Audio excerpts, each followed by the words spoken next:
je sais que je vais choquer beaucoup de monde avec ça. Je vais me faire des ennemis, là, mais je parlais tout à l'heure de se débarrasser de nos dépendances. Et je vais probablement faire une vidéo séparée là-dessus, mais je viserai particulièrement les gens qui consomment la cigarette. Pourquoi? Parce que c'est la seule drogue qui est consommée, qui est partagée de force. C'est-à-dire qu'un héroïnomane, quand il se pique, il court pas après d'autres personnes pour les piquer aussi. Si quelqu'un boit de l'alcool, généralement, il va pas en verser sur son voisin. Ouais, attends, non, ça marche pas. Peut-être par accident. Mais il va pas forcer nécessairement les autres à boire, ou les gens qui sont là ne sont pas obligés de boire parce que quelqu'un boit à côté d'eux. Mais quelqu'un qui ne fume pas est obligé de recevoir la fumée de cigarette des fumeurs. Et c'est sûr que moi, ça me touche, je suis asthmatique, je suis extrêmement sensible à la fumée de cigarette. Je peux pas rentrer chez quelqu'un qui fume, je peux juste pas. Je vais tomber par terre. Mais c'est pas vraiment pour ça que je vous parle de ce sujet-là. C'est parce que les fumeurs vont m'haïr, puis j'ai beaucoup de fumeurs dans mes amis. La cigarette, c'est une dépendance, ok? Comme toute autre, la nicotine, c'est une dépendance. Et c'est une dépendance qui est boostée artificiellement dans la fabrication de cigarettes, ça a été démontré. Et c'est pas parce qu'ils se sont fait pogner puis qu'ils ont payé des millions qu'ils font plus, ils font autrement. Mais clairement, ça provoque une grosse dépendance. Et quand on a une dépendance, souvent il y a une honte qui vient avec, où on veut pas nécessairement avouer qu'on est dépendant. Et ce que ça fait, c'est qu'on va souvent s'inventer toutes sortes de mensonges pour ne pas réaliser qu'on est dépendant.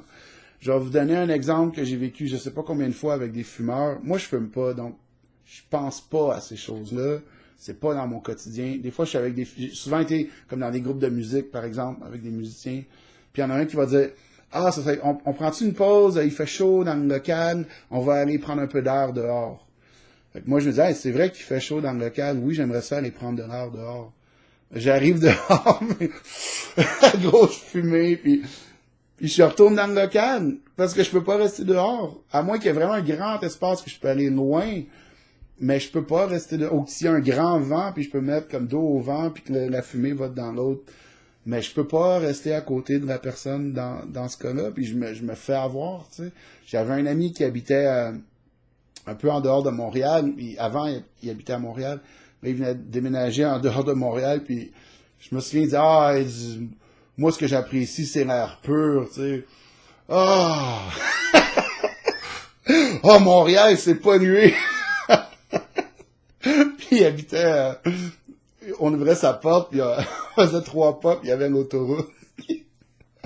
En tout cas, donc, je trouve que il y a cette espèce de phénomène-là crée un manque de conscience. C'est à cause de la dépendance et de la honte qui vient avec. Je sais pas si la honte c'est le meilleur mot, mais en tout cas, à cause du côté un peu caché de tout ça, les gens qui consomment la cigarette, les fumeurs, les fumeuses, ne peuvent pas considérer les autres. Parce que s'ils se mettent à considérer les autres, ça va exposer leur dépendance. Donc, ils sont obligés de manquer de considération. En 2016, dans un endroit comme le Québec, à Montréal, de voir autant de gens jeter leurs cigarettes par terre, leurs mégots par terre. Puis je suis pas un monsieur net là, qui veut que tout soit parfait, mais c'est tellement fait là, comme c'est presque cool dans le fond. Ça fait partie du rituel de la cigarette. Et dans le fond, c'est tellement dégueulasse et c'est tellement irrespectueux pour les gens.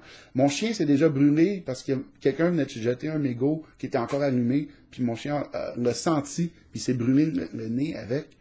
Ça peut être des enfants à qui ça arrive, des choses comme ça. Donc selon moi, si les fumeurs se forcent à prendre conscience ou se forcent à regarder leur dépendance à la nicotine, ça va les amener, ça va faire monter leur niveau de conscience. Et ça va faire monter le niveau de conscience des gens autour d'eux. Donc c'est pour ça que je souhaiterais que ça se fasse. Puis évidemment, j'aimerais beaucoup pouvoir marcher sur la rue un jour sans devoir retenir mon souffle parce que je traverse un nuage de fumée. Et je peux vous dire que ça arrive plusieurs fois par jour, tous les jours, sans exception. Donc, c'est ça.